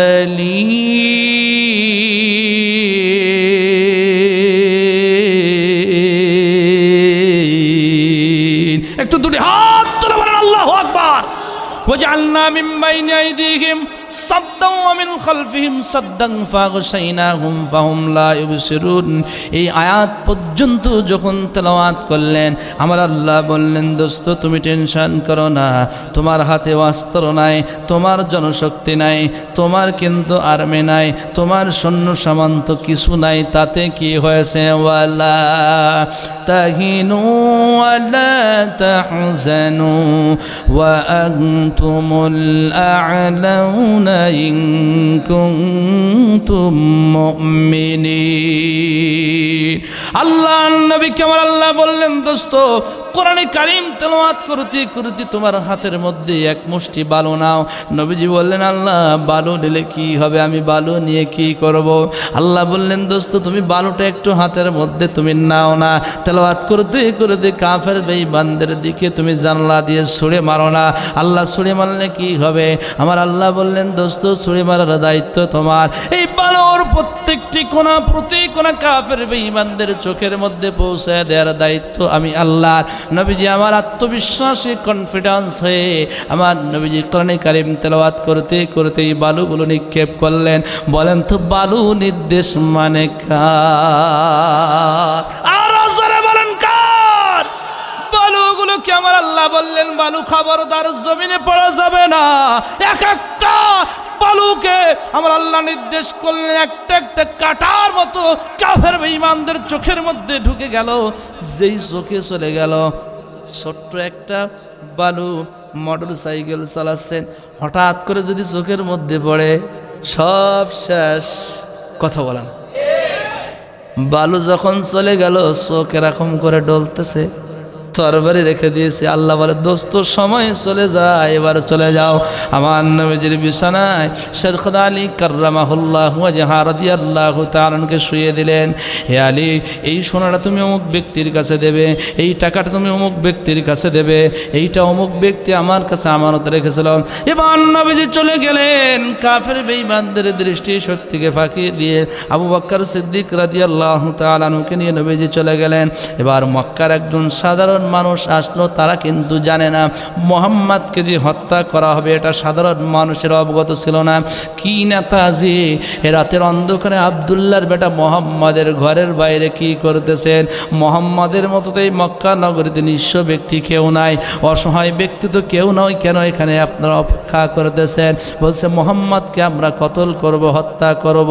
এবার সাধারণ মানুষ বলছে, নেতাজি মাথা ঠিক আছে তো নাকি গেছে? আপনার মাথার স্ক্রুপ কি ঢিলা হয়ে গেছে? বলছে বেয়াদবের ঘরের বেয়াদব, মেজাজ কিন্তু কড়া আছে, উল্টা পাল্টা বক্তব্য দিলে কিন্তু তরবারি দিয়ে ফায়সালা করব। এবার সাধারণ পাবলিক বলছে, তরবারি দিয়ে ফায়সালা করেন পরে, মুহাম্মদ আছে কোথায় দেখেন আগে। আমি তো একটু আগে দেখলাম মুহাম্মদ অমুক পথ দিয়ে চলে যাচ্ছে। বলছে সরজা সরজা, মেজাজ কিন্তু আরো গড় হয়ে যাচ্ছে, কড়া হয়ে যাচ্ছে। ঘরের দরজা খুললেন, দরজা খুলে দেখলেন আমার নবীজির বিছানা মুবারকের মধ্যে আমার নবীজি নাই। নবীজির বিছানায় ইসলামের পাক যাকে বলা হয় শের খোদা হযরতে আলী রাদিয়াল্লাহু তাআলা আনহু বাগের মতো শুয়ে আছে। একটু জোরে জোরে বলা যায় না সুবহানাল্লাহ? বলেন তো এই কাফের বেঈমানদের হাত থেকে যিনি বাঁচিয়েছিলেন তিনি কে? আর একটু জোরে বলেন, আরো জোরে বলেন। ভয়ের মাধ্যমে যিনি পরীক্ষা নেবেন তিনি কে?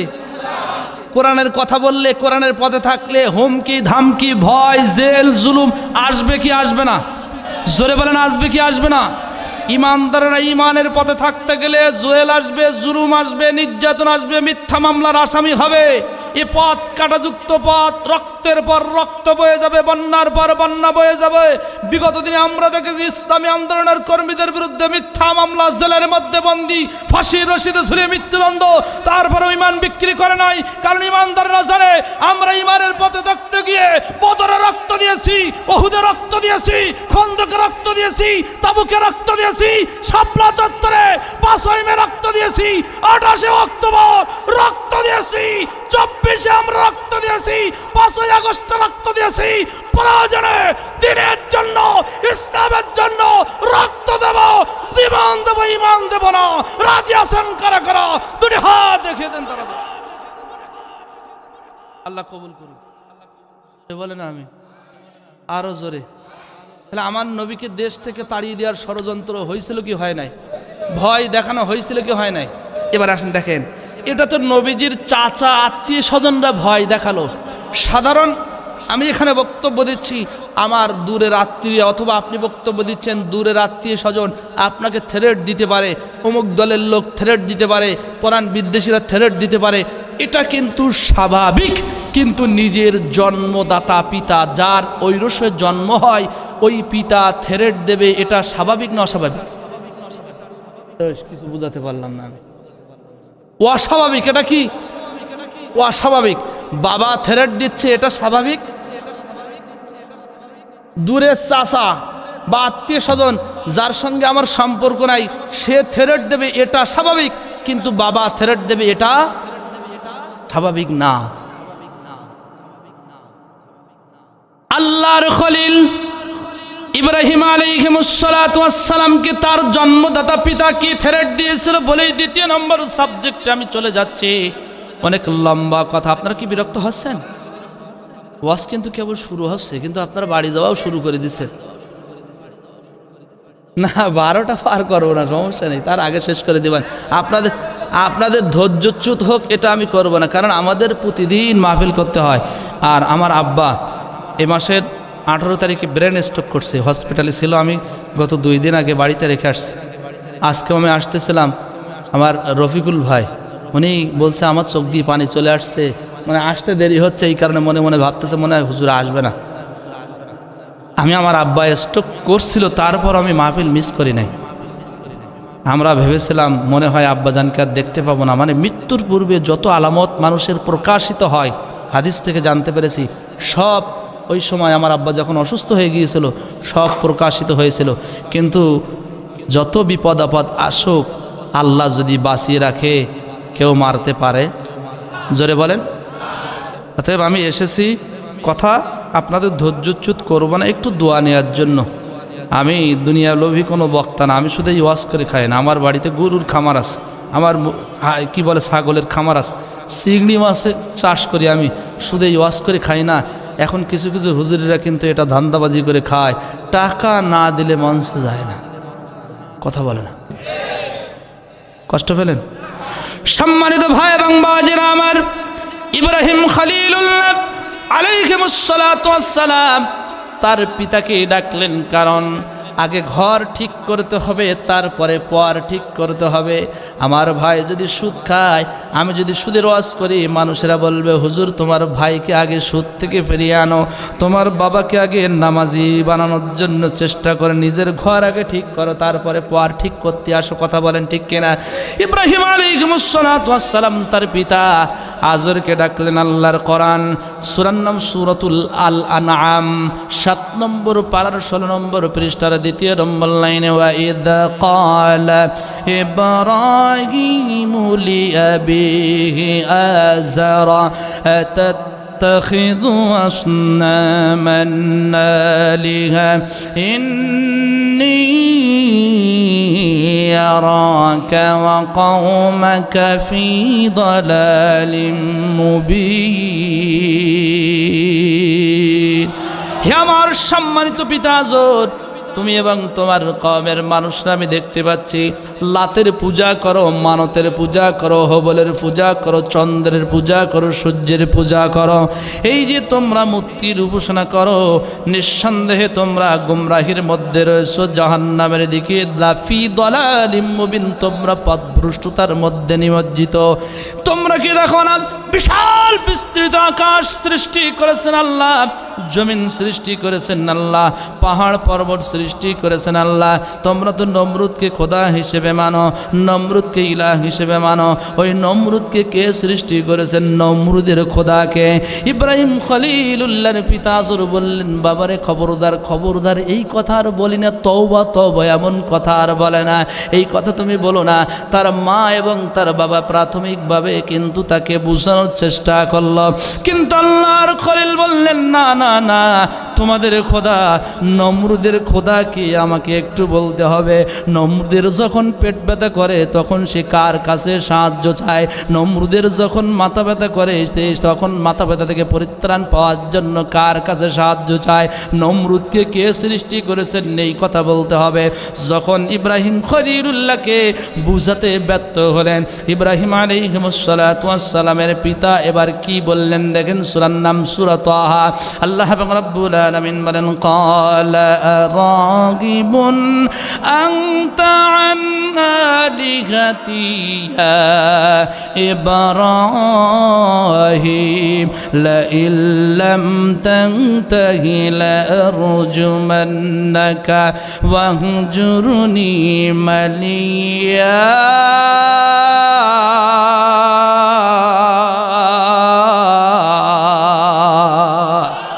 সবাই একটু জোরে বলেন আল্লাহু আকবার। এভাবে হাতটা উঁচু করেন, নারে তাকবীর। যেন পেছনে ভাইদের ঘুম আসছে, একটু ঘুম ভাঙা দেন। লিল্লাহে তাকবীর। আল কোরআনের আলো, আরো জোরে, আল কোরআনের আলো। হাত নাড়া দেন। সংসদে জালো, কোরআন আছে যেখানে, হাদিস আছে যেখানে, সুদ আছে যেখানে, ঘুষ আছে যেখানে, মারামারি যেখানে, নামাজ আছে যেখানে, মাশাআল্লাহ ফ্রি সার্ভিস। একটা অ্যান্টিবায়োটিক ওষুধের দাম 50 টাকা 60 টাকা, আর আমি একেবারে ফ্রি সার্ভিস দিয়ে দিলাম, ঘুম চলে গেল। মাশাআল্লাহ। ইব্রাহিম আলাইহিসসালাতু ওয়াসসালামের পিতা বললেন, ক্বালা রাগিবুন আনতা আন আলিহাতি ইয়া ইব্রাহিম। হে ইব্রাহিম, তোমার কথা তুমি ফিরিয়ে নাও, না হলে দেখতে পাচ্ছ আমার হাতে যে পাথরের টুকরা আছে, তোমাকে কিন্তু এই পাথর মেরে হত্যা করব। কথা কিন্তু ছোট কথা না। যে ইব্রাহিম নবী যেই পিতার ঔরসে জন্মগ্রহণ করলেন, একজন পিতা, একজন মাতা তার সন্তানকে কত মহব্বত করে, কত ভালোবাসে, নিজে না খেয়ে কিন্তু সন্তানের মুখে আহার উঠায় দেয়। কিন্তু কালিমা গ্রহণ করার কারণে, হকের পক্ষে দাওয়াত দেওয়ার কারণে, হকের পথকে বেছে নেওয়ার কারণে নিজের জন্মদাতা পিতাও থ্রেট দিচ্ছে, এই পথ থেকে মত থেকে তুমি ফিরে আসো, না হলে কিন্তু পাথর মেরে হত্যা করা হবে। ইব্রাহিম নবীর মাধ্যমে গোটা পৃথিবীর মানব জাতিদেরকে আমার আল্লাহ জানিয়ে দিচ্ছে, আমার ইব্রাহিমের মতো যদি তোমরা দিনের পথকে বেছে নাও, পাথর মারার কিন্তু হত্যা করার হুমকিও দেখাতে পারে, বাবার পক্ষ থেকেও থ্রেট আসতে পারে, ভাইয়ের পক্ষ থেকেও থ্রেট আসতে পারে, কিন্তু ইমানদারেরা কোনো ভয়কে কিন্তু পরোয়া করে না। কথা ঠিক কিনা? সবারই জানা কথা। ইব্রাহিম নবীর এই কথা বাবার মধ্যে সীমাবদ্ধ ছিল, সীমাবদ্ধ থাকলো না, নমরুদের রাজ দরবার পর্যন্ত পৌঁছায় গেল যে ছোট্ট ইব্রাহিম খলিলুল্লাহ আজরের সন্তান, সে নমরুদকে খোদা মানে না, এরপরে আগুনে ফেলে দিয়েছিল। সবার জানা কথা, আমি বলতে যাচ্ছি না। ইব্রাহিম নবী আগুনে পড়েছিলেন, তারপরও নমরুদের কাছে মাথা বিক্রি করে নাই। মিল্লাত আবিকুম ইব্রাহিম হুয়া সাম্মাকুমুল মুসলিমিন। আমরা মুসলমানরা ইব্রাহিমের সন্তান, মুসলমানদের জাতির পিতা কোনো সাধারণ মানুষ হতে পারে না, কোনো মহাসালা হতে পারে না। ইব্রাহিম নবী, ইব্রাহিমের সন্তানেরাও দিনের পথে থাকতে গিয়ে বাধা আসবে, জুলুম আসবে। ফাঁসির রশি ঝুলানোর পূর্বে বলা হবে রাষ্ট্রপতির কাছে জীবন ভিক্ষা চাও। ইব্রাহিম নবীর সন্তানেরা বলবে রাষ্ট্রপতি জীবন ভিক্ষা দিয়ার কে? কথা বলেন না কারো, ঠিক কিনা? ইব্রাহিম নবীর মতো প্রয়োজনে আগুনে ঝাঁপ দেবে, নিজের জীবনকে বিলিয়ে দেওয়ার জন্য প্রস্তুত থাকবে, তারপরেও ইমানের পথ ছেড়ে দেবে। ব্যাস, আর গেলাম শেষ করতে পারবো না। তাহলে ভয় আসবে কি আসবে না? আসবে। দ্বিতীয় নম্বরে ইমানের পরীক্ষার বিষয়বস্তু হচ্ছে মিনাল আমওয়াল, ধন সম্পদ ক্ষতির মাধ্যমে আমার আল্লাহ পরীক্ষা নিরীক্ষা করবেন। ওয়াল আনফুস, একটু জীবন বিপন্নের মাধ্যমে, আমার আল্লাহ একটু জীবন বিপন্নের মাধ্যমে, জানের মাধ্যমে, নফসের ক্ষতির মাধ্যমে আমার আল্লাহ পরীক্ষা নেবেন। এই পৃথিবীতে যারা ইমানদার হবে, যারা মুমিন হবে, তারা আল্লাহর সন্তুষ্টি অর্জনের লক্ষ্যে আল্লাহর দেয়া জীবনকে বাজিয়ে রাখবে। আল্লাহ রাব্বুল আলামিন বলেন, হাসিবতুম أن تدخلوا الجنة ولما يأتكم مثل الذين خلوا من قبلكم مستهم البأساء والضراء وزلزلوا حتى يقول الرسول والذين آمنوا معه متى نصر الله ألا إن نصر الله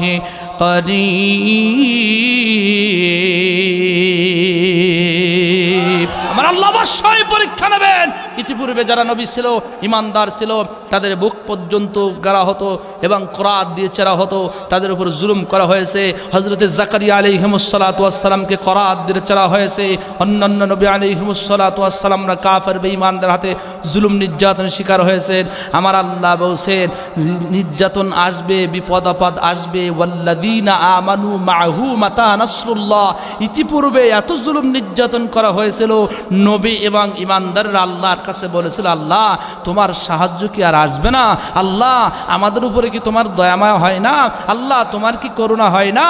আল্লাহ বলেছিল মাহু মাতা নাসরুল্লাহ, অবশ্যই আমি আল্লাহর সাহায্য আসবে, অবশ্যই আমি আল্লাহর নাসর আসবে। আলা ইন্না নাসরাল্লাহি করিব। বান্দা টেনশন করো না, বিচলিত হয়েও না, আমি আল্লাহর সাহায্য তোমাদের অতি নিকটে। আওয়াজ করে পড়েন আল্লাহু আকবার। আল্লাহর সাহায্য যে অতি নিকটে 2024 সাল না আসলে আমরা বুঝতাম না। মানে আমরা আন্দোলন করতে করতে একেবারে শেষ পর্যায়ে কিছু কিছু মানুষ বলছে আল্লাহ কি অন্ধ? নাউজুবিল্লাহ, আল্লাহ কি দেখতে পায় না? এত জুলুম নির্যাতন হচ্ছে। আমরা বলি একটু ধৈর্য ধরেন।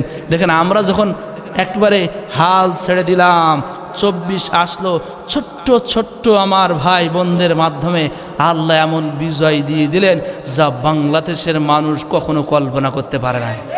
তা আল্লাহ যে বলছেন আলা ইন্না নাসরাল্লাহি করিব, আমি আল্লাহর সাহায্য যে অতি নিকটে, এটা আমরা বাস্তবে দেখলাম। সম্মানিত হাজিরিন, আল্লাহ ভয়ের মাধ্যমে, ফলশস্য ক্ষতির মাধ্যমে, নফসের মাধ্যমে, সন্তানাদিদের মাধ্যমে আল্লাহ পরীক্ষা করবেন, জিহাদের মাধ্যমে আল্লাহ পরীক্ষা করবেন। এই পরীক্ষা দেওয়ার জন্য আমরা প্রস্তুত আছি না নাই? একটু জোরে বলেন আছি না নাই? আমি কি মা বোনদের সম্পর্কে অল্প কিছু সময় একটু কথা বলবো নাকি দোয়া করে দেবো? মানে আপনারা চলে যাচ্ছেন তো, এজন্য আমি আর আলোচনা দীর্ঘায়িত করতে যাচ্ছি না, কারণ রাত অনেক হয়ে যাচ্ছে, 11:30 বেজে গিয়েছে। যে হ্যাঁ শেষ করে দেবো। হ্যাঁ আচ্ছা, আমি সংক্ষিপ্ত পরিসরে, মানে 4 শ্রেণীর মা বোনেরা জান্নাতে যাবে। আমার ভাইরা বলছেন, রফিকুল ভাই, আতাউল্লাহ ভাই এবং শাকিল ভাই বলছেন যে অনেক মা বোন এসেছে, প্রায় জায়গায় এখন দেখছি মা বোনদের উপস্থিতি বেশ। অল্প কিছু সময় 4 শ্রেণীর মা কারা জান্নাতে যাবে আর 6 শ্রেণীর মা বোনেরা জাহান্নামে যাবে, এই 10টা পয়েন্ট সংক্ষিপ্ত পরিসরে বলে দিয়ে যাচ্ছে। আপনারা কষ্ট পাবেন যে সামনে রমজান মাস, রমজানের কিছু আমলেরও দরকার আছে, ঠিক কিনা? আল্লাহর হাবিব সাল্লাল্লাহু আলাইহি ওয়াসাল্লাম বলেন, আরে বাবা কিরা, জান্নাতের বাব হলো 8টা। জোরে বলেন কয়টা? কোন মহিলা যদি মাত্র 4টি কাজ করে, জান্নাতের 8টা বাব আমার আল্লাহ তাদের জন্য উন্মুক্ত করে দেবেন। যে দরজা দিয়ে জান্নাতে যেতে মন চায় সেই দরজা দিয়ে যাবে। 1 নম্বর হলো 5 ওয়াক্ত নামাজ। আমার মা দিলের কানটা খাড়া করে দিয়ে শুনবেন, 1 নম্বরে 5 ওয়াক্ত নামাজ।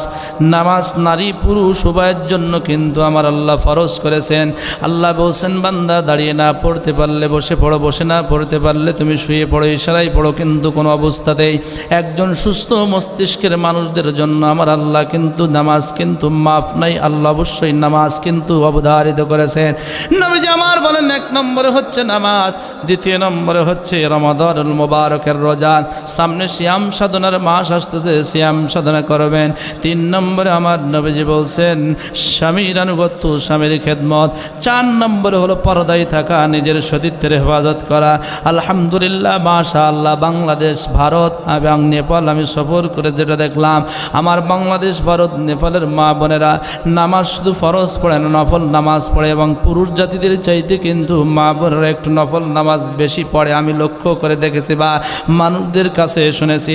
শুধু নফল নামাজ না, রমজানের ফরজ রোজা না, পুরুষ জাতিরা শাবান মাসের 6 রোজা, এরপরে অন্যান্য যে সুন্নাত রোজাগুলো রয়েছে, মহররমের রোজা, পুরুষেরা সঠিকভাবে আদায় না করলেও কিন্তু মা বোনেরা করে। আমার মসজিদে মাঝে মাঝে সংবাদ পাঠিয়ে দেয় ছেলেদের মাধ্যমে। আগের হুজুর কত সুন্দর করে মাইকে বলে দিয়ে দিত যে সুন্নাত রোজা কবে, এই রোজা কবে, সাইফুল্লাহ সিদ্দিক বলে না কেন। অর্থাৎ মা বোনেরা আমরা বুঝলাম নফল রোজাও রাখে, কিন্তু পরবর্তী যে 2টা আমল, 3 নম্বরে হচ্ছে স্বামীর খেদমত এবং পর্দায় থাকা, নিজের সতীত্বের হেফাজত করা। এই 2টা আমল কিন্তু আমাদের দেশে খুঁজে পাওয়া যায় না। কথা বলেন ঠিক না? আসে না নাই? আমার মা পুরুষ জাতির চাইতে আপনাদেরকে জান্নাতে যাওয়া ইসলাম সহজ করে দিয়েছেন। সময় স্বল্পতা হওয়ার কারণে আমি বিস্তারিত ব্যাখ্যা করতে পারছি না। নামাজ, রোজা, স্বামীর খেদমত, পর্দায় থাকা, নিজের সতীত্বের হেফাজত, 4টা কাজ করলে চোখ বন্ধ করে জান্নাতে যেতে পারবেন। কিন্তু আল্লাহর নবী মেরাজের রাতে দেখেছেন যে ইসলাম নারী জাতিদেরকে জান্নাতে যাওয়া সহজ করে দিয়েছে। এই নারীরা জান্নাতে এদের সংখ্যা কম, জাহান্নামের অধিকাংশ হলো মহিলারা। একটু আওয়াজ করে পড়েন নাউজুবিল্লাহ। নবীজি আমার বলেন 6 শ্রেণীর মহিলারা জাহান্নামে যাবে। 1 শ্রেণীর মহিলাদের পাশ দিয়ে আমার নবীজি যাচ্ছিলেন, যাদের জিহ্বাগুলো ঝুলে পড়েছে এবং জিহ্বার এপর ওপর করে একটা লোহার পেরেক দিয়ে একটা পিলিয়ারের সঙ্গে লটকে দেওয়া হয়েছে। 2টা হাত বাঁধা, 2টা পা বাঁধা, নিচেই জাহান্নামের আগুন, জ্বলন্ত আগুন জল জল করে জ্বলতেছে। জিহ্বার উপরে সমস্ত শরীরের ভর দেওয়া হয়েছে। আর জাহান্নামীদের এই চামড়া কিন্তু সাধারণ চামড়া হবে না, 42 গজ পুরু হবে চামড়া। আল্লাহর নবী বলেন, এমন দৃশ্য দেখে আমি জিবরিল আমিনের কাছে জিজ্ঞাসা করলাম, ভাই জিবরাইল, এই সমস্ত মহিলারা কারা, কি অন্যায়ের কারণে তাদেরকে এমন নির্মম আযাবের মধ্যে গ্রেফতার করা হয়েছে? ইয়া রাসূলুল্লাহ, ইয়া হাবিবাল্লাহ, দুনিয়ার জিন্দেগিতে যে সমস্ত মহিলারা স্বামীর সঙ্গে বেয়াদবি করতো, স্বামীর সঙ্গে খারাপ ব্যবহার করতো, স্বামী বেচারা একটা কথা বললে 3টা কথা বলে দিত, দেওরের সঙ্গে ভালো মুখে কথা বলে, নন্দায়ের সঙ্গে ভালো মুখে কথা বলে, আত্মীয় স্বজনদের সঙ্গে ভালো মুখে কথা বলে, চাচাতো ভাই, মামাতো ভাই, খালাতো ভাইদের সঙ্গে ভালো মুখে কথা বলে, কিন্তু স্বামী বেচারা একটা কথা বললেই মেজাজ খাটকেটে কথা বলা সৌজন্যমূলক আচরণ করে। ইয়া রাসূলুল্লাহ, ইয়া হাবিবাল্লাহ, স্বামীর সঙ্গে যে সমস্ত মহিলারা বেয়াদবি করেছিল, এই বেয়াদবি করার কারণে আমার আল্লাহ তাদেরকে জাহান্নামের মধ্যে এমন নির্মমভাবে শাস্তির ব্যবস্থা করে রেখেছেন। ও আমার মা, ও আমার কলিজার টুকরা মা, খবরদার খবরদার স্বামীর সঙ্গে বেয়াদবি করবেন না। আল্লাহর নবী বলছেন, কোনো মহিলা যদি ইন্তেকাল করে, ইন্তেকালের পূর্বে যদি ওই মহিলার উপরে তার স্বামী যদি রাজি খুশি থাকে, আল্লাহ রাজি খুশি হয়ে যায়। আল্লাহ যার উপরে রাজি খুশি হয়ে যায়, জান্নাত তার জন্য উদারিত হয়ে যায়। আওয়াজ করে বলেন সুবহানাল্লাহ। 2 নম্বরে আমার নবীজি 1 শ্রেণীর মহিলাদের পাশ দিয়ে অতিক্রম করতেছিলেন, তাদের 2টা স্তন তাদেরকে টেনে পেরেক দিয়ে পোড়ো পোড়ো করে একটা পিলিয়ারের সঙ্গে লটকে দেওয়া হয়েছে। সমস্ত শরীরের শক্তি ওই স্তনদ্বয়ের উপরে দেওয়া হয়েছে। ইয়া রাসূলুল্লাহ, ইয়া হাবিবাল্লাহ, এই সমস্ত মহিলারা কারা আপনি জানতে চাচ্ছেন? হ্যাঁ, এই সমস্ত মহিলারা কারা? নবীজি আমার বলেন, জিবরাইল, বলো বলো এই সমস্ত মহিলারা কারা? জিবরাইল আলাইহিস সালাতু ওয়াস সালাম বলছেন, ইয়া রাসূলুল্লাহ, ইয়া হাবিবাল্লাহ, দুনিয়ার জিন্দেগিতে যে সমস্ত মহিলাদের নিকাহ সুসম্পন্ন হয়েছিল, হালাল পন্থায় বিবাহ হয়েছিল, স্বামী থাকার পরেও যারা পরকীয়া প্রেমে লিপ্ত হতো, পর পুরুষদের সঙ্গে যারা প্রেম নিবেদন করতো, মোবাইলে যারা প্রেম নিবেদন করতো, যারা পরকীয়া প্রেমে লিপ্ত হতো, এই পরকীয়া প্রেমের কারণে আজকে তাদেরকে জাহান্নামের মধ্যে এই কঠিন শাস্তি দেওয়া হচ্ছে। আওয়াজ করে পড়েন নাউজুবিল্লাহ। একটি এলাকায় জাস্টিফাই করে দেখেন, শতকরা 70% পরিবারে কিন্তু এখন পরকীয়ার ক্যান্সার ঢুকে গেছে, কথা বলেন ঠিক না? হায় রে হাই ভাই রে ভাই, কি কলি যুগ এসেছে, স্বামী সন্তান পার করে ফোনাপন করেছে। হায় রে হাই ভাই রে ভাই, কি কলি যুগ এসেছে, স্বামী সন্তান পার করে ফোনাপন করেছে।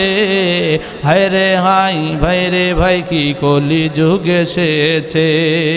আজকে মিসকল কালকে ডাইরেক্ট পশুতে পরিচয়, চতুর্থ দিন না পাবো লেখাড়া হয় দরজায়।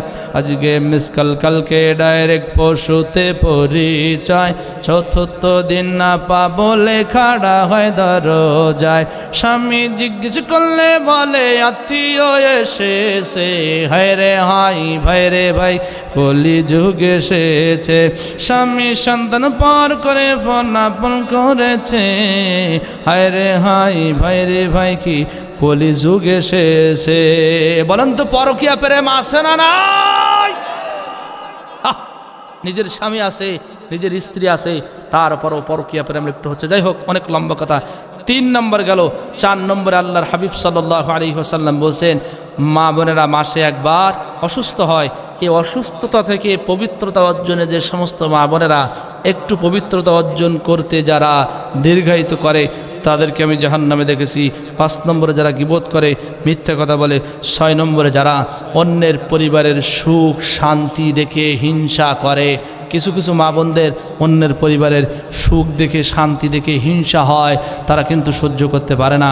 ও আমার মা বোনেরা, আপনার মধ্যে যদি এই 6টা খারাপ গুণ যদি থাকে, তওবা করে ফিরে আসেন। মরার পরে সোজা হয়ে কোনো লাভ নাই। একটা মার যখন কাফন দাফন করা হয়, তখন সুন্দর করে কাপড় দিয়ে ঢেকে দেওয়া হয়, খবর দেয় সবাই সরে যান, এখানে মহিলা মানুষ দেখা যাবে না। কিন্তু জীবিত অবস্থায় ওই মহিলা পেটে কাপড় দেয় না, মাথায় কাপড় দেয় না, মুখে কাপড় দেয় না, তখন গুনাহ হয় না। আমাদের চিন্তা চেতনার কতটা অধঃপতন হয়েছে, নাউযু বিল্লাহি মিন যালিক। তবে মনে রাখবেন, আদ-দাইসু লা ইয়াদখুলুল জান্নাহ, দায়ুস জান্নাতে যাবে না। এই দায়ুস কিন্তু মহিলা না, দায়ুস হলো পুরুষ। যে স্বামী তার স্ত্রীকে পর্দা করতে বাধ্য করে না, যে বাবা তার কন্যাকে পর্দা করতে বাধ্য করে না, যে ভাই তার বোনকে পর্দা করতে বাধ্য করে না, ওই হলো দায়ুস।